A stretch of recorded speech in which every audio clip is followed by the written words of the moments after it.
Hello there, I'm Jude, Dauphin. I'm the director of Retrocity. Thank you for coming and watching the show. This was a really amazing set of films. I really enjoyed every single one of them. Great stuff. I really liked each one of your films. So my film Retrocity was the one about the city that was all the musical, and so it was kind of taking the retro festival with the old cars and sort of using that as a catalyst to go back in time and then go through the history of post-war Chatham and through to today, and sort of like leaving us off on a point of thinking about the future, kind of like the last one there, where it was kind of thinking about our emissions and sort of the environments we build. Hi everyone, thanks for coming out. My name is Matt LeMay. I'm the director of the very first film. I'm also the CEO of Indigenous Geographic. I'm a citizen of the Métis Nation, and I'm thrilled to be here, and thanks for coming out, and thanks for having us. Hi, I'm Quinn. I directed Rounding the Corner, which is a story that's actually about my mom. That was my mom who ran the Olympics back then, so I got really lucky in casting, you could say. So that was my school project. I just finished at Toronto Film School, just around the corner. And that was kind of our documentary class where we were just focusing on, a close personal story at home. And I figured what better way to kind of dig into a career than to create a story about it. Hi everyone, my name is Arwen Mercado and I'm the director of Shadowboxing, the 6-minute film about Nafri Korchad, a new LeMay artist. Can you just briefly explain how did you get the idea, or what was the precursor of or how did you start your project? I was kind of inspired by the fact that I kind of had to go back home during the summer for my summer holidays, and sort of just I grew up around this retro festival. Sort of every year, everybody comes down and this sort of time capsule of sort of an event where you have all the years of all these cars and sort of all people who are going downtown and sort of experiencing this past of sort of this downtown that they all grew up in, and sort of reminiscing from outside and inside of town. And that's sort of kind of what led me to it, and then sort of thinking about the future is really important for me, and sort of where we're going to be at in the next however many years. Good, go ahead. Well, I think so our films typically at Indigenous Geographic, we do a lot of work on the land. We're fortunate enough we work in every region of the country from coast to coast to coast. Going into this project, we actually had just come off a Cross Canada project, and in every region of Canada we're seeing extreme changes in the climate. We're seeing it in forest fires in Manitoba and Saskatchewan, like at the end of April. And the star of that film, Crystal Martin, who is also the co-founder of Indigenous Geographic, she's a Nook Inuit, so she's from a community called Hull Beach, which is about an hour and a half flight north of Iqaluit. They've been talking, the locals have been talking about the significant changes, not only in the environment, but with the wildlife that they're seeing. And one of the things that we say is, Indigenous knowledge is science. And often Western science, they don't pay attention to it in the way they should. So all those things fueled the inspiration for this film. We actually didn't have much of a plan going into it, other than those were all Crystal's cousins actually in the film that took us out. And we knew our team was going there, and we're just going to see how it unfolded. And so that's, as you can see, it wasn't like the muskie film where they actually caught the muskie. We didn't actually get a seal, but them are the breaks when you're kind of flying by the seat of your pants. I'd say I always had an idea of telling the story about my mom in the back of my mind growing up. It wasn't until I got to TFS that I really kind of picked up my interest in documentary filmmaking. I thought I was more of a narrative film director or even just a cinematographer as is. So it wasn't until I met my professor, Scott, who kind of leaned me towards this side of filmmaking. And I kind of realized this is a story that I should tell. And I've watched it for a long time, so no better time than right now. And kind of got the ball rolling in that sense. The other reason I wanted to tell is because growing up, obviously, it's amazing to have a parent that's accomplished so many things, and I'm hearing about it all the time. But people don't realize there's another side, that it's not all just success. It's you know, there's things you need to overcome, and there's failure in every story. So I think it was just more so exposing that part of it, rather than, you know, just saying, yeah, it was great, sunshine and rainbows, and she kind of ran off into the sunset after. So it was mainly about exposing that side of it. So Shadowboxing was my third year thesis documentary at Sheridan, and I wanted to pitch a film that was, one, personal to me, but also relatable to other people. So I did it about Nav. So Nav is actually my Muay Thai teacher. I started Muay Thai maybe like 2 years ago when I was in a really rough place in my life. I needed some sort of empowerment. I was questioning my journey and where I wanted to go. And my brother recommended joining his Muay Thai gym. So I started on the women's side, and then I met Nav, who was our teacher. She was a wonderful, of course, Muay Thai teacher, but she taught us a lot of discipline and a lot of power that came more from just the physical strength and training that she taught us.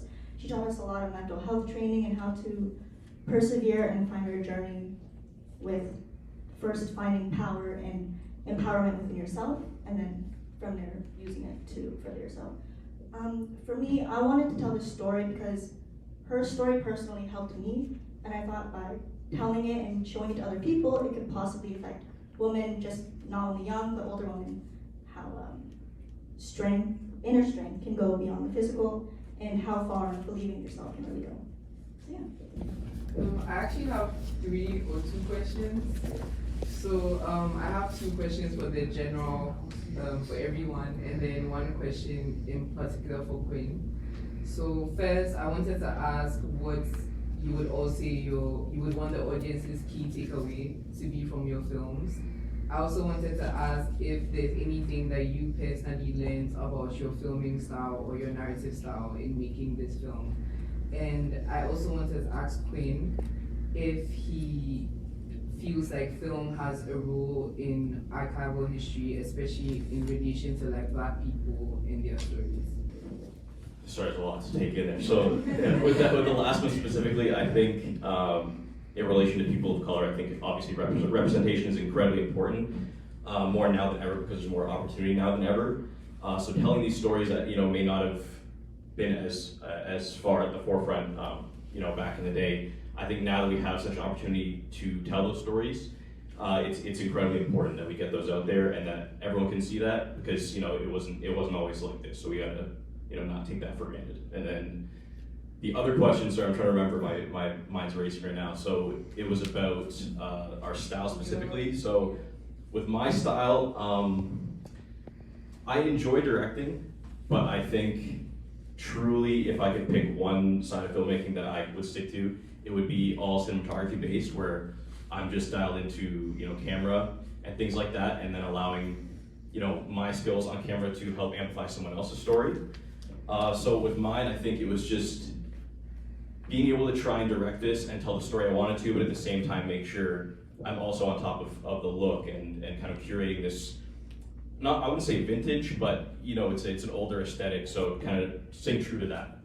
And then the first question, if I'm not mistaken, was about the takeaway. So I think for my film specifically, sorry, I think the biggest takeaway would be,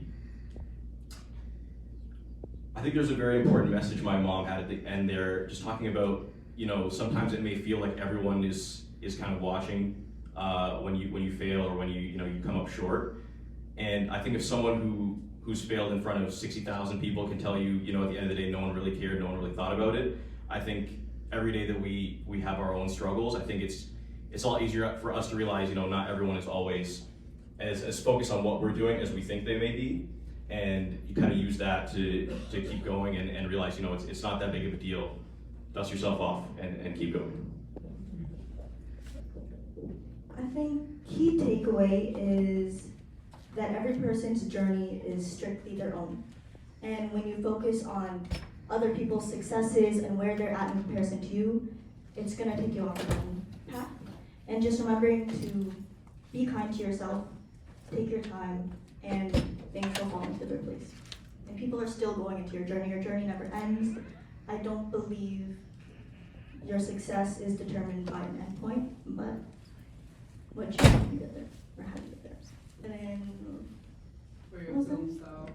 My film style. So similar to Quinn, I am more focused on cinematography. That's what I'm currently going to school for. But for this thesis, they said anybody could direct a documentary, so I decided to. My style, I would say it is also very cinematography focused. I do love a good visual, and I believe with shadow boxing, my cinematographer did a great job of implementing the really serious, more dark tones that you get. I'm still young. I'm still learning, and I don't really know exactly what my style would be. So I'm not really sure how to answer this question. I just know that it's something that I want it to be very evocative and very much speak for itself. I believe in the future, regardless of this being a documentary and there a lot of talking over it. I would love to make films in the future where the visuals speak for itself. Yeah. Okay, I think I can remember them, but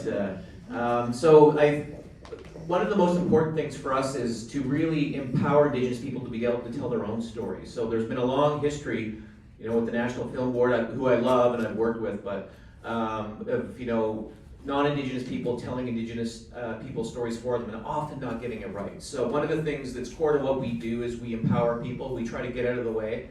Cinematography is actually something I'm glad that you guys are really into it because it's really important. We're all technicians.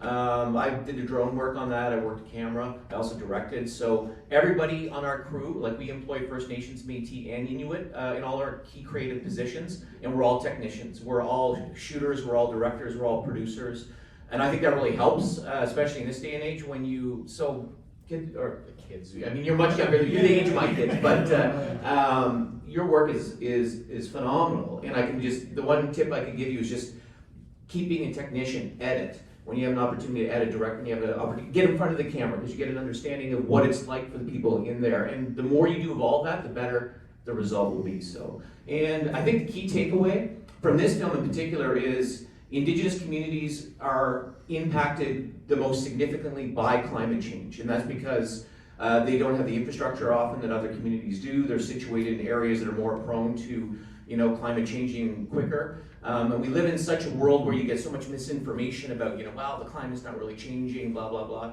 And when you go there, you're with the people who have seen it not only in, 10, 15 year spans, all those, but multi-generations who are, documenting and saying this. So I think it's just a clarion call to wake up and we've got to do something about it. I guess I'll answer the style. I definitely am a very visual, musical kind of person. As you can see with that, I was very adamant about having no voiceover. There was a voiceover copy, but I decided it didn't work, and I never really wanted it. So I really wanted to make something very visual, just an experience that you kind of go through. But my key takeaway would be just for the future, just kind of relating with climate change and anything with futures and careers, but mainly with just society and sort of our built environments, kind of how we form our societies is how we it's sort of building spaces that are accessible and open for everybody, and sort of have that sort of welcoming sort of environment, I guess. I don't know if that makes much sense, but you have your car-based sort of hyper sort of go environments of the drive-through and stuff, and mine's sort of considering the sort of sit down sort of lived kind of world that we have and how we build it. And sort of the Retro Festival is sort of an example of that, of people kind of going downtown and just sort of experiencing their built environments and enjoying it, and hopefully looking to keep those safer for the future. You started very sharp and vibrant, and by the end you went to, it looked like a duller, softer focus, and a lot of empty malls and parking lots and escalators. Was there a message there? Yeah, it was sort of leading off on sort of a kind of a precipice point of where we are right now. We're 80 years past sort of this post-war period. Sort of our built environments that we've kind of built are sort of decaying and sort of there's sort of an open question into what is society gonna look like in the future, like,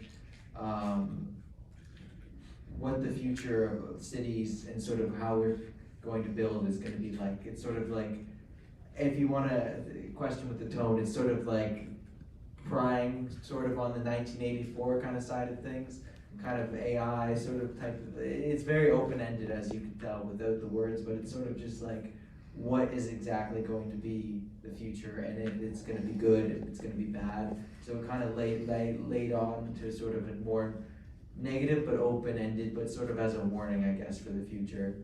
That's sort of how I looked at it. Thank you. But how did you guys get the funding, and were there any challenges with finances, and another nerdy question, which camera did you guys use? So for mine, we used the C300 and kind of just retrofitted it to look kind of older, because I attempted to use Super 8 and all that, but it didn't work out. The prints didn't come.